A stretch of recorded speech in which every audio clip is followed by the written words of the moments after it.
Welcome to episode 3 of Arsenal Pass, Time in the Round. I'm Brendan Patrick, joined by my balding, middle-aged counterpart, Hayden Dale. Hayden, how are you doing? Uh, Caught off guard now. I was feeling Great. alright Good to, now. good to hear from you. Good to hear from you. Welcome. Love to, so happy to have you on. So Hayden, I see your background has changed a bit. A little bit of a move, eh? Yeah, well, I was going to say just finished moving. Still haven't finished moving, but have been moving over the past week. Yeah, new place, which is quite nice. Have a new sort of setup, a new room to which to record and store cards and play games and do whatever, which is quite nice. So, yeah, just moved. Not far, just 10 minutes around the corner here in Sydney. So, yeah, I mean, it makes it sound like Sydney's small. It's not. It's a big place, but moved close to where we were already. How about you, Bren? Mhm. How's your week been? It was decent, yeah. So, like, had I guess a bit of a stressful week, but other than that, yeah, playing some events. Um, It's kind of weird. So some of the online events, like they're now getting kind of torn between Blitz and CC, which is a good thing. But CC online is it's not my favorite right now, to be honest. Because in Blitz we would get those 30-minute rounds, and then they end up being like 40 minutes or 45 minutes when on the slower end. So in CC, that's like okay, it's 55 minutes. So you get 5 minutes for setup. Ends up being like sometimes almost an hour and a half. That's brutal. Yeah. Yeah, and Classic Constructed right now has been kind of weird. It's definitely I put it 100% on kind of the lack of innovation in deck building, which I'm obviously a part of the collective that's responsible for participating and innovating. Um, but right now, Shane is not my favorite hero, and he feels to be kind of above and beyond everybody else. I don't know. What have your thoughts been on Classic recently? Yeah, I mean, let's just jump straight in and talk about it, right? I think it's probably something that's on everyone's kind of, or a lot of people's minds and lips is the current constructed meta and what that means with chain. Look, I think since week one, not much has really changed in the constructed meta since the release of Monarch. Since think back to that PTI that I'd played in Auckland, the Pro Quest, and what I'm still seeing from decks being played, and whether it be like the charity event that's just wrapped up, or whether it be armories, like you say, is very same at this point. And I think while it is not what I want to see necessarily, I think it makes sense considering the fact that we're about to head into road to national season, and there's zero incentive for people to start to play the decks that they might be testing with their teams or with friends or whatever it is into armories and things like that, because it's going to be detrimental, right? I know I'm definitely not playing anything that I'm testing into armor events, and I know you're the same, Brennan. So I think that's a reason why we have the current meta that we do. In saying that, though, I think if we talk about chain specifically, it feels very powerful, and it feels like the ways that people are talking about how to beat chain aren't necessarily reliable, or in fact do even beat the current chain decks out in the meta. Yeah, I mean, unless like the people that I play with or myself are just extremely good at Shane, and every person we try to put on a pilot of another deck is bad. Um, all of these theoretical kind of beats to Shane, whether they be through Ranger getting the red in the ledger, which God, if I have to hear that for 10 more years as more as more cards get released, but yeah, I mean, whether it's the Ranger or like a Bravo, I mean, it just doesn't matter. Like the deck is so dynamic; it can change, and it can be aggro, it can be defensive, it can be OTK. Not really defensive, but it can play towards an end game and actively like warp the entire game throughout the early to mid to late game, and it's really tough to beat, and it doesn't seem to be currently a lot of answers. I know a lot of people get really excited about these like kryptonites or silver bullets. Currently I'm unimpressed by those, and yeah, I'm not a fan of the deck, and it's weird because like I would never bring that. So it'd be really hard for me to bring that deck to a pro event. I'll bring it to Road to Nats, right? I'd bring it to Road to Nats, whatever. You top four. The thing is like, how could you? I don't know how you could kind of talk yourself into bringing that to a calling when, yeah, you can beat every single control matchup. You don't even have to banish well. You just have to play well. And it's legitimately like medium skill to hard to do, and you can learn and you can I don't know, develop a skill to win control very consistently, win against control. But if you just get into the mirror, it's I mean, it's about as close to zero skill as I've ever seen. Like, I mean, it's total for me, it feels totally, banish dependent, draw dependent. Do you have the Art of Wars? Do you have the plunder runs, the soul reaping, these massive turns that chain to string together on, shackle 1, 2, 3, 4, and 5. Um, and that's what the mirror feels like. I know Chains of Eminence has been slightly a popular card, but um, yeah, it's good when you draw it, bad when you banish it, and I don't know, it's a tough one to read. Everyone's So playing it right anyway. So what does it change to your point? If everyone's playing the same card, it doesn't really give you an edge. I do think that there's some edge in deck building in the mirror. I've played into some mirrors where I felt like a very big favorite, I guess, to win as the game's gone on, because I think my opponent's deck wasn't set up correctly, so they didn't set up their deck correctly before the game started with the cards in their deck, or they just hadn't built the right AD, I think, for the mirror. But I do agree, the gameplay itself is in the mirror is a bit lacking. Yeah, it's no bueno, as they would say. And then you also have, I mean, so if we look back at the charity tournament that just happened, so Chain didn't win that, right? It was actually Karen McIntyre on Katsu. That gave me a lot of hope. But as I kind of look back at it, play, all the decks that were released myself, I still feel like Chain is the dominant force. Um, and I think as a result of that tournament, and with Karen winning it, there will be a lot more mid-range or aggro ninjas, whatever you call them, out there. And that's also just not a very fun matchup for Chain. Not because it's very unfavorable, because the same kind of thing. Like, it seems very draw dependent, right? You can't really go kind of toe for toe mid range versus like a Katsu deck that's going to have a lot of hit triggers and all this kind of stuff. So it feels like you need to be very explosive and powerful. Which if you're playing Chain and turn in like shackle 1, 2, 3, so usually what that would be is turn 1, 2, 3. It feels like you need to draw that Art of War. You need to arsenal that plunder run and something along those lines. So I'm actually not a fan of the Chain Katsu matchup either. I think it's I do want to say though that while Chain seems very powerful and people picking it up are probably experiencing success with it pretty quickly because of how the raw power of the hero and the deck is there. We just saw Karen win that event. We just saw Aaron Curtis go to the final with Dorinthia. So these players who know their heroes, at least reasonably well and have at least some sort of plan to combat Chain, are finding success. So it's not like people aren't going to find success. It just means that what we're probably talking about more is the meta overall. So what you're going to play from the Swiss rounds. I think once you get to top 8, there'll be intricacies where people have really tested that and they might have been able to give themselves like a 50-50 win rate or whatever it might be, and they're just playing a deck that they would much prefer playing because, as you said, Chain, not actually hugely fun to play anyway because of these matchups. So I do want to say that it isn't just the hero in the deck, it's actually just what's happening with the meta right now that's probably making it a little bit less enjoyable than actually specifically Chain itself. I don't know, that's how I feel anyway. Yeah, it's a weird spot. But circling back to kind of what I opened with, I do think that it is, the impetus is on us to innovate and build decks that can beat that, because I do believe that they exist. Mm-hmm. But Chain's fundamental design feels constricting in how powerful it is, just by the hero ability, right? It's Yep. not the card interactions or anything like that. So that's what's kind of giving you this.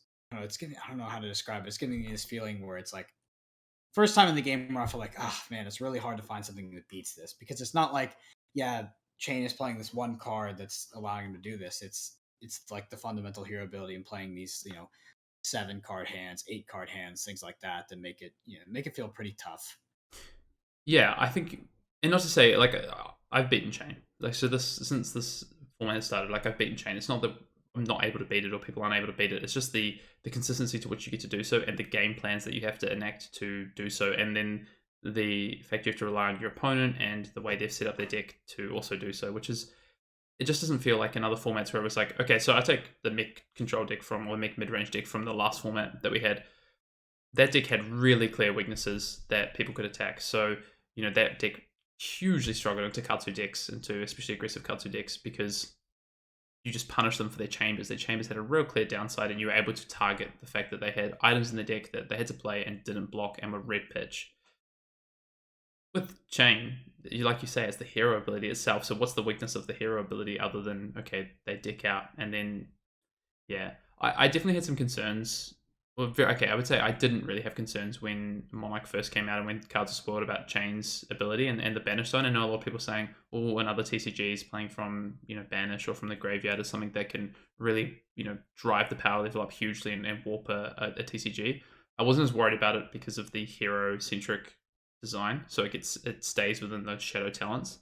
Um, I have a little bit of a concern now, but still not to the point where I'm worried about the longevity of the game. But this current format does worry me a little bit with that interaction. But yeah, Yeah, for sure. I just try to. I think it's the first time I've ever felt. I mean, I agree with you. And I think it's the first time I've ever felt that way. But I do try to stay humble in the sense that we are still in the very young meta. 100%. Um, but yeah, it's just weird. So and also as the card pool is expanded, there's just so many more interactions that we're just completely missing. When something feels like Welcome to Wraith or Arcane Rising, it's quite linear. You kind of just have the cards just for your class and a few generics. But there are probably entire archetypes and combos that are actually just not being implemented at Yeah. all. So let's like just pivot it a little bit. So that's obviously classic constructed current meta. We feel that there's lots of room to grow, but currently we're not super happy with the meta and what's happening. I think that'll hopefully change if we get into Road to Nationals. But one thing that might change there, and I think we should just quickly talk about and mention, is from Legend Story Studios. They've now just started a series called Devastation. So the devs have drafted the 12 adult heroes for four devs. They're going to play those into each other in a interesting format actually. Where if you haven't seen it yet, go to YouTube, go see Fab TCG on YouTube, go and check out. They did a draft for the heroes. So each of the four devs that are involved did a draft. So they have three heroes each, and the person who had first pick is going to play the person who had second pick, and then it's like winner stays on, and then the third person comes in, and then the fourth person comes in, and then they until there's one deck left basically. So they're knocking out heroes that each of them have. So really interesting format. We're going to see some powerful decks. We've already seen the first match, which was Jason Chung playing Viserai Sonata, like a mid rangey kind of semi OTK. It can set up big turns, and Yeah, then just like a big turns, right? yeah, a big Sonata like Womping, and then Jacob Pearson playing that dash mid range deck that we talked about. So in theory, we're going to start to see some directions we hadn't thought of. People knew about the Sonata Arcanix Skeleta Yeah, they did. interaction. That was not hidden fact, but obviously we're seeing from a dev of the game, a game developer, just a more tuned sort of shell for that to go in. Some really cool interactions with like Exude Confidence and obviously Raz the Ancients. So Mhm. uh, do you think that we're going to see some big format impacts to the meta based on what happens over the next few weeks with this series from the devs? I hope so. I don't want to rely on the devs to have to give us decks for us to be able to play the game. Um, but I know with how much people complain and how much little deck building that actually goes on, maybe that is something that needs to happen. Because like we saw in Crucible of War, we ended like there was an extremely popular deck that was easily targeted by like aggro ninja. And just no one really played it. And also Reinhardt kind of targeted that deck, and it was a weird scenario where that one was so dominant. But that being said, I am very excited for the series. I was slightly discouraged on the draft order. So if you look at the draft order and you pause at 9 minutes of the video, which is halfway through, you'll see the current meta picked in exact order with all the heroes that are not played left. I guess aside from Azalea, because Azalea is seeing some fringe play because we got some sleep dark cultists that think that that's the truth to beat Shane. But that's the thing about Azalea is like you can play Azalea and like maybe you get that game where you like you Red in the Ledger into Red in the Ledger dominate and yeah the Shane player can't do anything. But then I don't know if 80% of your deck kind of sucks and you have terrible matchups versus everything else in the meta. It's like I don't know if it's the class, but maybe That's I'll kind eat of the my thing, words right? and yeah, That's, maybe I'll eat my words on that one. well, no, but just quickly, I mean, that's kind of the thing with my general perception so far of the decks that aren't chain is that the consistency to be able to do things like the play out of your banish is so high, whereas drawing red in the ledger is not that high. The consistency of drawing back to back red in the ledger or being able to find one their memorial grounded or whatever, like, is still very difficult. Anyway, Yeah, that's or you're inside. like Yeah, I mean, it happens with Bravo too. They're like, oh, but what if I like spinal into Crush the Week into spinal them? And it's like, yeah, that'd be a hard one to get out of, but it's not going to happen every single time. It's Yeah, actually going to happen very few times, but it will feel good when it does. But yeah, super excited for the dev stuff. I thought the Sanan deck was really cool. It was discovered though, like I knew it existed before. Obviously, the list was not nearly as tuned. I was actually pretty surprised with how tuned of a list they did give us. It seems like it was considerable effort, and that it was, it was kind of a ready to go deck. And then on the other hand, we had Jacob Pearson playing the mid range dash, which was, I think, no surprises to anybody about what was included in that deck. Uh, in the gameplay side, I was pretty surprised about the Achilles accelerator pop when Jason Chung had, or sorry, Jason Long. just Chuck. Jason, no, Jason Chung. Yeah. So Jason Chung had like 20 plus rune chance represented on the board. There was an Achilles pop to do like 5 more damage, which I don't think was enough to close it out. And then we saw like, kind of the blowback from that and taking the giant Sonata turn and all of that stuff. But yeah, really excited, and I think we'll get a lot more serious decks because it's all the developers and they don't have Sasha Markovic in there, so they'll be serious decks and not meme decks. I think what's cool. So I think the next match will be then Jason playing into Newson, who's one of the newer game developers on the team. So, and I believe he's got Katsu.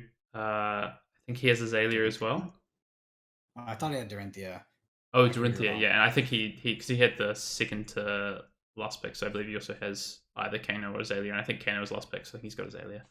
Yep. So I'd be interested to see what he brings to the table to then fight into Viscerai, and then where we go there. Jason also has Chain. Be interesting to see what he does with Chain. Jacob has his favorite Bravo, so there's a lot of things. Reinar from Carol, who's a big Reinar opponent, so we'll see what happens there. Be very very interesting though. Yeah, I'm hoping that we see some decks that can impact the meta, but more what I'm hoping to see from this is some ideas that allow people to start to iterate on, and then that's what moves the meta forward. This, I feel like, hopefully, I would love to see this as a jump start to the innovation, the deck building, and the meta that we see going forward for Class Constructed. Yeah, and I totally agree with you. So Hayden, I want to kind of jump into our next topic. So we decided we're going to talk about 3 cards each that are currently in the game that we think are underused, and have kind of room to, as the card pool expands, or maybe just as players put them in their decks more and build around them, they have, a chance to be much more powerful than they're currently perceived as. So Hayden, I'm going to let you start, and I know this is a card that you've been talking about forever.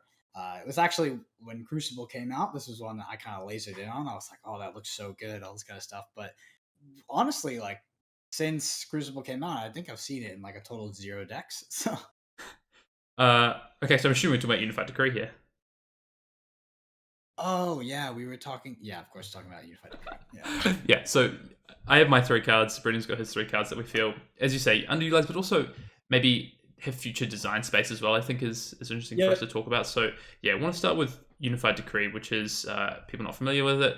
Through the magic of editing, we'll have that pop up on the screen very briefly as we start to talk about it. But Unified Decree, attack reaction that allows you to, warrior attack reaction that gives target weapon +3, and then has a reprise effect of if it's defended by a card from hand from the opponent, look at the top card of your deck. If it's an attack reaction card, you can banish it, and if you do, you can play it as combat chain.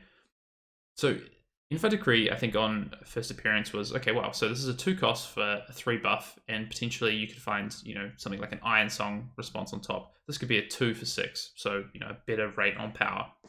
Overpower, sorry. But I think, the warrior decks at the time were really more reliant on, cards like, at the time, Nature's Path Pilgrimage and Warrior's Valors, and these non-attack actions were really big parts of what was happening with these warrior builds. So, Unified Decree was like, well, this card doesn't slot in, so why would we play it? People were a lot more excited about Spoils of War and Twinning Blade, which made more sense at the time. But Unified Decree has power. There's a lot of things that it can do, so it's a card that I expect that we're probably going to see a lot more of in the future. I've played warrior builds myself with Unified Decree, both in Blitz and Classic Constructed, which are a lot more reaction heavy, so basically playing all of the attack reactions available, so the one good thing I really like about this card is it's a yellow, so you can pitch it and set it up for late game. So you can literally pitch this, know what attack reactions on the bottom of your deck, and then be finding these off the top, whether it be something like a glint. Like this into glint can be massive. +3, draw a card, get go again, off two resources. So I think this card has a lot of space for the game to grow with, and I honestly, although we haven't seen it yet, I expect that we're going to see a lot of this card. Yeah, it's an awesome card, and like you said, getting some like glint off the top is so good, so good. It's one of those things. All right, looks like Hayden's back. He had to go grab a couch, but on to my first card of this list, and I'm gonna kind of cheat because I'm gonna choose two cards, and the first one's gonna be Aether. Yeah, first one's gonna be Aetherize. So the only card in Flesh and Blood with the keyword negate on it. So target instant card with cost 1 or less gets countered or whatever you want to use for it. This is just a super interesting card. It's a blue, costs 1. Kind of seems like it was printed for a future design space, or sorry, future card pool, or if an Arcane Rising and Crucible Kano was actually the strongest constructed deck, this obviously would have been a great sideboard card to bring in. I remember when Monarch spoilers were happening, we saw Doomsday and Eclipse. Aetherize spiked in value because people thought this would be a card that you'd play for some strategies, but I don't think so in the end. Probably not going to be lit up with Aetherizes. And my second card is going to be Aether Conduit. So from the same set, this is a wizard weapon. It's a staff, two-handed. It says once per turn action, 2 resources, deal 2 arcane to target hero. Yeah, this is really interesting because it consumes your action point. It deals 2 damage, so something that through almost every single null rune setup will be completely blocked. It's kind of hard to think of a deck where this fits in. I remember I tried putting this into a deck where it was a blitz decks where I played Index, Energy Potions, Centering Foresights, and my whole entire idea was the deck was to set up Stir Double Blazing with Forked and Arsenal and 2 energy pots on the field and deal over like 50 damage. And the Aether Conduit was just there to take a card out of my opponent's hand, right? So just to make them play a 3-card hand every single time or play a 4-card hand with their arsenal. Other than that, yeah, it is kind of hard to see where you would play Aether Conduit rather than Crucible, because Crucible is so critical to setting up so many different card interactions, whether that be, making things like Lesson Lava and Sonic Boom come for 4 and actually hit through null and 3, or, obviously anything with Forked Lightning, the +1 is, doubled because of the effect. So, yeah, just a really interesting card, and I think both these might be printed for either kind of future card pools or a world where Kano, well, specifically in regards to Aetherize, a world where Kano is the dominant deck. Anyway, Hayden, why don't you jump on to your second card? Well, I was going to add on to what you said there. I think 2 things. The Aetherize piece, or something like an Erina's Prayer in that Kano kind of format, felt like we probably didn't get to the Kano deck that maybe we should have found as a collective community of Flesh and Blood, to play Kano in that format. So that kind of makes sense. But where it goes in the future, I think, is, like you say, super interesting. Instance is clearly a design space that LSS aren't afraid to move more into. We've seen Prison, obviously, with more Instance. So that'll be super interesting.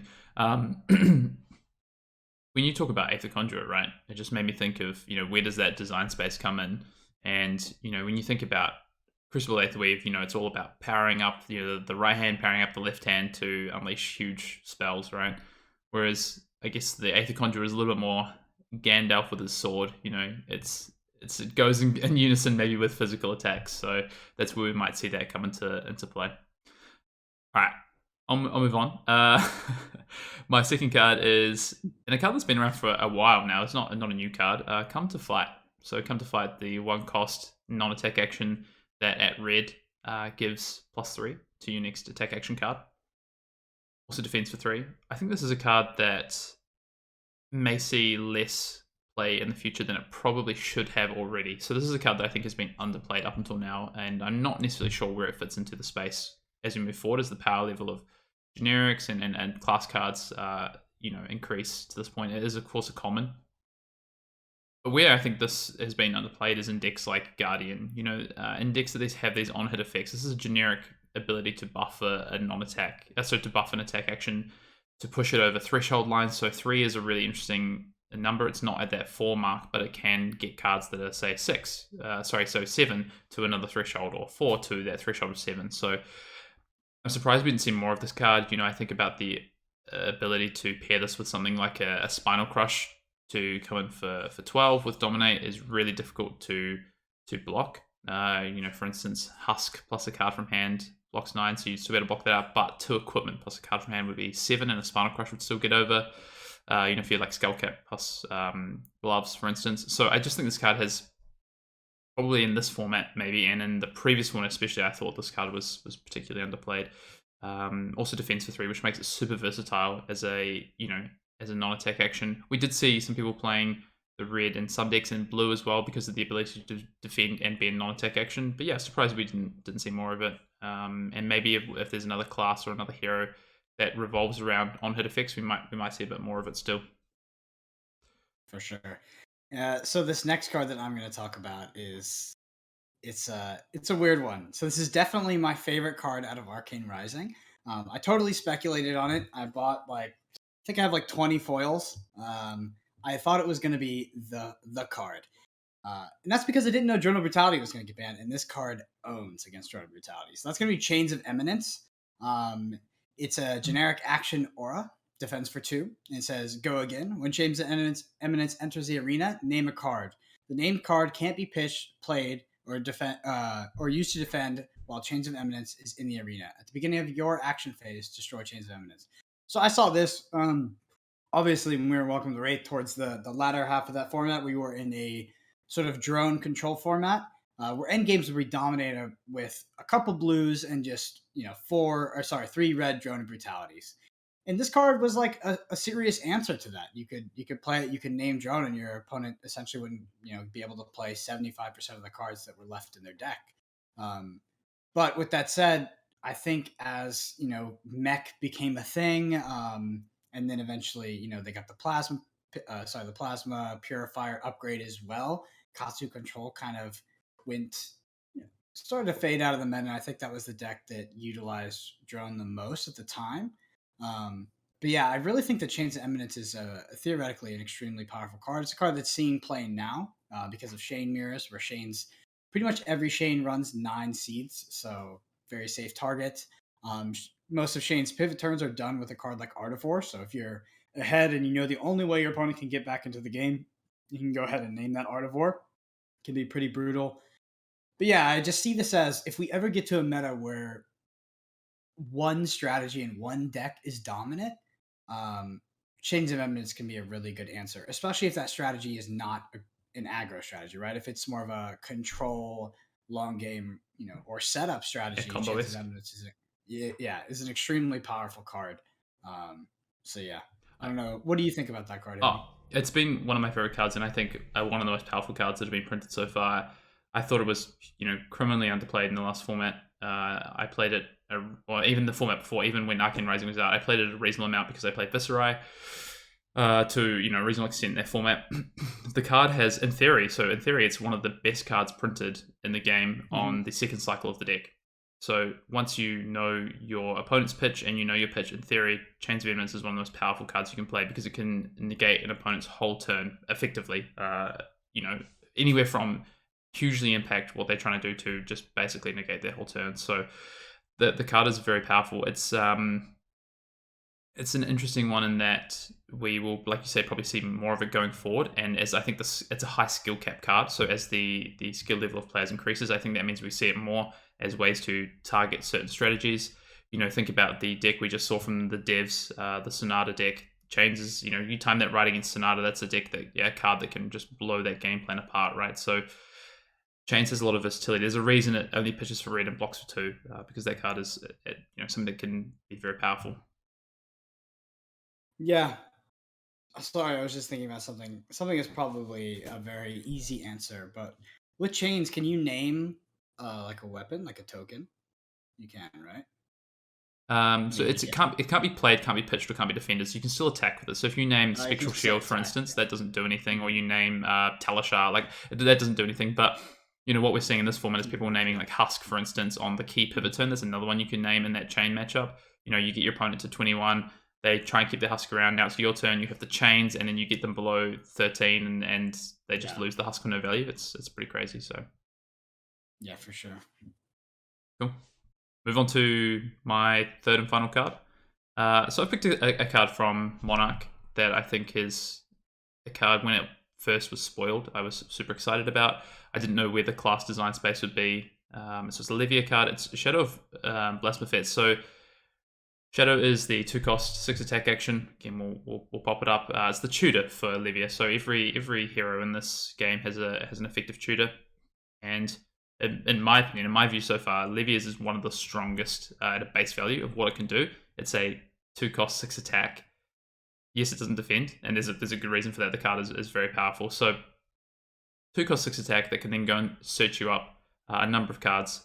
I've been playing a Blitz deck, Olivia Blitz deck, and actually we've just recorded some gameplay that's going to go up on Channel Fireball with the Olivia Blitz deck that has a bit of a toolbox package with Shadow of Blasphemous where you can go and find, Tome, so the Blood Debt Tome. You can go and find Red Howl. You can go and find a Deep-Rooted Evil. There's these really powerful cards that you can play in Livia that Shadow can go and find, and it doesn't hurt your game plans. If I compare it to a tutor like Showtime, that ends your turn, right? Unless you have Go Against. So you're playing Showtime, and you go and find your tutor target, and yes, it does draw your card next turn, so it's that delayed gratification.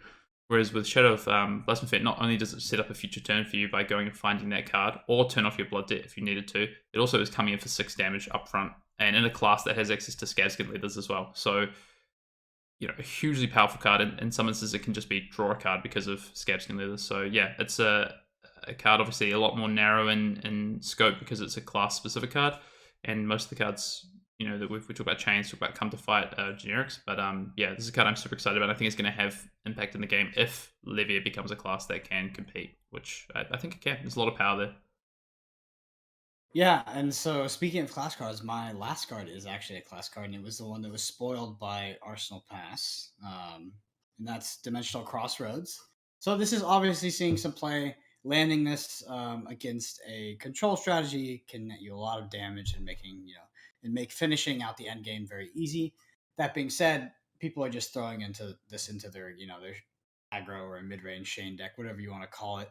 But just go over the card real quick. It is a Shadow Runeblade action aura. It says go again whenever you play an attack action or non-attack action card from the banished zone. If you haven't played another card of that type this turn, deal 1 arcane damage to target hero. And it says if you lose life during your turn, which counts for, usually it's blood debt, destroy Dimensional Crossroads. So this is one of those things like when I first saw it, I thought, a control deck that will land 3 of these and just get tons of value out of them over the course of a game. Currently, the way it's being utilized is, be running your chain deck. You'll probably be running more than 60 cards, so or maybe not. But you say you do end up drawing this and not banishing it, and you're able to play it out. If someone is, and you would only play as first control, I think this card is probably really bad into like a mirror versus aggro. But if you land it versus control, they won't be able to efficiently block your arcane damage very well because it'll just be one instance when you play another non-attack or an attack action for the first time. And if they do commit a whole card to doing that, usually Shane is presenting more than 9 damage a turn, which is one of the higher values you can expect your opponent to block for. So Dimensional Crossroads and versus control just puts in a lot of work. But I do think, kind of wonder if there's a control strategy out there that will utilize Crossroads, like stick 3 out consistently, play a slower game, and just get maximum value out of it. Because you get 3 out of it, I mean, you could have potential 6 arcane damage per turn, which is crazy. Yeah, I completely agree. I mean, when we first saw this card, obviously we didn't have a lot of context, and we did our spoiler for this card without a lot of context to what this card might be able to do. Now that of course we've seen the whole set, we've had time with this card. I think it's a hugely powerful effect. I've seen this card do a lot of damage in a game, and that's in a shell that's not designed to utilize it. I think auras have this design space to try and exploit, and while they're very balanced because they have effects like they can't stay in play because of the blood debt, or in Chambers case or Plasma Purifiers case they pitch red and don't defend, they're still powerful cards, and there's room to try and work on these cards and find shells that can really get them to their sort of fullest potential. but yeah, excited to see what happens. Obviously, Brennan, that was a bit more prepared than we usually are on time in the round. We came with sort of 3 cards, but just to see everyone's mind at ease, we did just talk about these cards at the start. So, it is still a bit off the cuff. Yeah, still off the cuff, but to kind of stay on brand. We did see the announcement of Kingdoms, which is actually not Kingdoms. It's called Tales of Aria, not Kingdoms of Aria. Might as well be Kingdoms of Aria. But obviously, we did have the cover art leaked and some of the pack assets and things like that. So obviously, we expect that this will be based in the area of Aria, which is Mm. where Bravo is from. I think there's somebody else from there. I can't remember if it's like Benji or something. It Oh, we might just be should we should have done Bravo. this research clearly, but it's time in the round. We don't Yeah. we don't research. Yeah, it might just be Bravo, but we do see on the cover art what looks to be a ranger with like some sort of celestial bow. So outside of just completely speculating off of art and things like that, let me just ask you, Hayden, what do with I don't know, with your current knowledge of the game and how I don't know how it's been feeling or what you've been experiencing, what do you want to see out of a future set in the next expansion? Yeah. So I'll leave the flavor and the world sort of context of Flesh and Blood to people who are a lot more qualified than me, who know a lot about what's happening in the world of Wraith and the different lands and the different backstories. I will say one thing quickly on, I guess, a flavor side before I jump into actual what I expect from gameplay and what I'd love to see. Is I'm interested to know if it's obviously Tales of Aria. Does this mean we only get heroes from Aria this time? Obviously, in Monarch we had Solana and the Demonastery. So what does that mean with Aria? We're going to get Savage Lands as well, or we're just going to get it based in Aria completely, which is, I don't know, super interesting. LSS seems to keep changing, I guess, the narrative, not the narrative, they keep us on our toes in terms of the way that they release classes and how Yeah. they introduce heroes to us, which is really awesome. So on the gameplay front, or on, I guess the game itself and what I would like to see, I think there's a couple of things. I think if, from that cover art, if we're getting another Ranger, all for that. I would not even necessarily like to see more support for Azalea, but support for a Ranger class. But I would like to see that probably look a little bit different to how Azalea's looked. I think if another Ranger comes in and it's very similar blueprint to how Azalea is done with weapon, arrows, it's revolving around dominate or evasion, I'm less excited about that. I'd love to see something, the talent system come in and just change the way that Ranger class plays entirely, more so than what we saw with any of the 4 classes or the 3 existing classes in Monarch. That would be my ideal. Hmm. I'd love Do to you see. think? Sorry. Do you think art? Yeah. So do you think one of the core ones for Azalea is like Arsenal Matters, right? I don't know. Whereas like Shane is like, I mean, so Runeblade is like 2 point, like sorry, 2 sources of damage, right? Mhm. Arcane damage, physical Yep. damage. That's probably, if I can think of, like that seems to be the core concept of Runeblade, Mhm. where um, Brute has these big, you know these So big attacks, having dominate. Some of them it's now we 6 have like cost special. matters and evasion, right? Yeah, six Is shot matters. Yeah. is Brute's thing, right? And it's I don't know. Honestly, don't know. Um, I would think that I guess the arsenal to me represents like a quiver in some ways with what you think of Azalea specifically. So maybe the next ranger isn't as concerned about that. I don't know. I'm in terms of that sort of arc of where the design space goes. I'm not sure, but I know that I would like to see at least something happen in that ranger space and it be different and feel quite different. Not that I don't like the way that Azalea plays. I think it's an interesting hero and an interesting class in that ranger design space. I just think there's so much more they could explore with the talent system coming in, and likewise Guardian. I mean, Bravo is a hero that was the first hero I played in Constructed. Spent a bit of time with that in the original Welcome to Wraith days. I think is a super interesting class. Once you get into it, it can seem a little bit dull and boring because it's like, okay, big crush attacks and a big hammer. But some cards that were less explored, like the auras, like Showtime is a really interesting card. We've got cards like Righteous Cleansing and Mangle that we haven't seen come out. So I'd love to see a Mangle. We've seen that out before. People talked about that card being a hero originally. Wouldn't mind seeing something like Yeah. that from a Guardian perspective. A real juggernaut of a Guardian Mhm. that is obviously still going to care about big effects, and could it be something different to Crush though? Is there a different design space there? That's what I'd like to see. And then probably the last thing would be generics that interact with. It doesn't necessarily need to be the banish, but I would like to see something that maybe interacts with banish. We've got, if I take like Erina's Prayer for an example, that interacts specifically with arcane damage in Arcane Rising, or you've got a card like Snag in Crucible. These cards that have interactions as an instant, I would probably like to see something that might interact a bit with some of the talents we've already seen existing, or the talents that come in that class if they're different talents. And I wouldn't be opposed to seeing different talents if they decided to. I guess there's one way they could do it. They could say, okay, we're going to do Shadow and Light with the next few sets, or they could go, actually, no, we're going to now pivot to the next two talents and then bring those in, which I wouldn't be opposed to either, to be honest. I think now that we've had some time with Monarch, I actually would say I'm kind of okay with now two more talents coming in and Yeah. yeah, I agree. I agree. I think that like flavor wise, in terms of like um, appealing to like a casual, like player play the base. game sort of sense, have fun. Yeah, player base. I mean, because even like I would say player base, but I think that it's gonna hit that spot for even people that are trying to play just competitively. Mhm. Is like it is a bit more fun and exciting to get two new talents Yeah, than to get two more shadow, two more light. Um, which will be down that road, obviously in the future. But yeah, I do think that it will be it will be new talents if it is talents.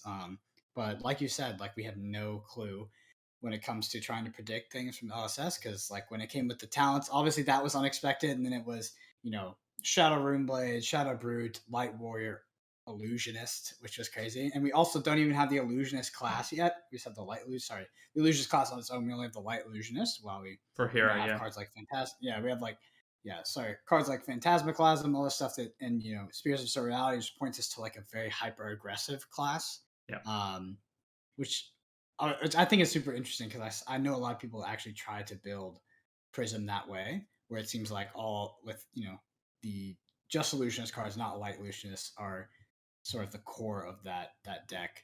But yeah, with Ranger, I totally agree with you. If it was more of the same, uh, it'd be a bit weird. I don't think we're gonna go down that route. I think it will be changed up quite a bit, but Arsenal Matters does seem to be sort of a core concept. There's also the traps, which we actually almost Yeah. never see played. Yeah, but I that really is a like the traps. huge. Yeah. It's a really cool design, and I think it's a huge part of the class. That a lot of us forget about because it's just not really utilized in the current meta. But yeah, there's what's weird about me with Ranger is like if they print another Ranger, like the current Ranger cards, maybe it's just because of the way they interact with Azalea, but they do seem to be on the lower level of power, like fundamentally, the way they're kind of Hmm. costed out. Like I think mostly of like Remorseless. And this is my favorite example because Remorseless doesn't trigger off Kodachis, which is weird, and also doesn't trigger off pistols, which is weird. Um, and yeah, I don't know. I'd heard a little rumor that that was potentially the original design, but then it might have been too powerful and hated mech out of the format and led to something that didn't feel so Well, good. you're going to start an uproar because everyone would have I wanted to know, see that. I know, right? And then we ended up just having a mech dominated format and Azalea just not existing basically. Yeah. But yeah, for me, I do want to see the Ranger, and then I do want to see another Wizard. Like Wizard to me is the most interesting class in Flesh and Blood. It's the most exciting. It's the most complicated at this point, in my opinion. Um, and yeah, like I think that I really like this that you can play Flesh and Blood and sort of in a way where it almost feels like this is how it was designed to be played, and then you can play in the super asymmetric way that's very different from everything else, which is what Kano currently does. Mhm. And that adds a lot of diversity to the gameplay, and I think that's really, really, really fun. But yeah, I was very excited. I know you talked about the card art for Mangle, but when Illuminate got spoiled, I was one of those people on that train, just being like, okay, light wizard, So I was definitely, It definitely did feel hoping that that that way. was the Yeah, it did feel yeah, that way. that was the second class. And then they came out with Prism, which is funny because I did commit. I remember I did commit to You playing did. that in a road to Naxos. Yeah, Yeah, everyone's I very I don't. disappointed. No, I probably will. Like if people want me to, I'll probably will play the road to Naxos, and I'm pretty sure I could top four with it. Uh, that being said, like I do very much dislike the current play pattern of the Yeah. decks that are available. I th- That's what puts me on. It's not the power level at all. I just hate the way it plays. yeah, do you know what? Like, I don't think the power, considering the fact that Prism has the so is it Prism. I'm just thinking now. Prism has the lowest pool of cards to draw from, right? From a class specific side of it, because obviously the other three in this in Monarch have their Yeah. yeah. So in that regard, Prism doesn't necessarily feel like it has a low power level, but what it does feel like is it has missing pieces, and it does feel like because of that, the ability to tweak game plans or play in maybe slightly different ways is hampered because you just are relying on generics to help you fuel those things, which is tough in a class that is really light driven. So I agree. I think Prism isn't necessarily underpowered, but I think it's not one that I personally love playing as much. I know it's been a bit of a fan favorite since it's come out, and I think that's a big part. Just that it's different, that it uses the soul in a very unique way. It has these soul shield tokens, which are quite fun. Luminaris is obviously a cool card, but yeah, I'm I'm kind of saying, but I think we're gonna have to put a deck together for Brendan to take to at least one road to nationals, and try and hit that top four with. We'll come up with something. Uh, I definitely like. I have something that I think I would play that my friend Dante has played quite a bit. Um, it's definitely very boring and kind of sucks. But we talk about Luminaris is cool, but I think what excited me about Prism, which ended up I guess not being enough with, and I'm basing this off what's currently the deck's Mm. currently being played and what's built.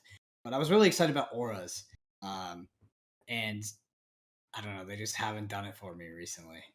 But yeah, that's the designs because I'm with you. Like that's my favorite. That's one of my favorite things about Flesh and Blood is like Flesh and Blood is different from games like Magic and stuff like that. Is because you don't have things that persist on the board. Um, so there's less of like a snowballing effect and you kind of Mhm. play you know more turn to turn, and I don't know, you don't feel infinitely behind at points. There's obviously the armor, but then these items kind of broke that rule. We had energy potion, things like this back in Welcome to Wraith, but then we saw entire classes kind of be designed off of this, which is like I guess kind of what mech is, right? It's all about items. There's also the other theme of boosting and going wide, but yeah, I mean, Prism was another facet of that. Sticking out all these auras, and they all kind of interact with each other. You can attack with them and all Yeah. this stuff. And the Spectre is obviously a really cool mechanic. Yeah, no, I'm a I'm a fan of that aspect of it for sure. I think it's as I said before, Horus has a really big design space in this game, and it reminds me of, and I don't want to talk too much about Magic, but it reminds me of kind of what I think Planeswalkers should have been in terms of the way that they work and the way that you interact with them and the way that they play in the game. And I guess not really kind of how it played out, but that's coming from a Magic player who played pre Planeswalkers as well. So I have my complaints. But anyway, The good Brendan, old days. Tales of Aria, obviously coming in September. We're not far away now. We've got a few things happening before then in terms of the competitive side of the game with Road to Nationals. I'm sure we'll talk more about the set as we get closer to the time. But yeah, for now, Oh, active player turn 0, one additional turn. That's time in the round. oh, there we go.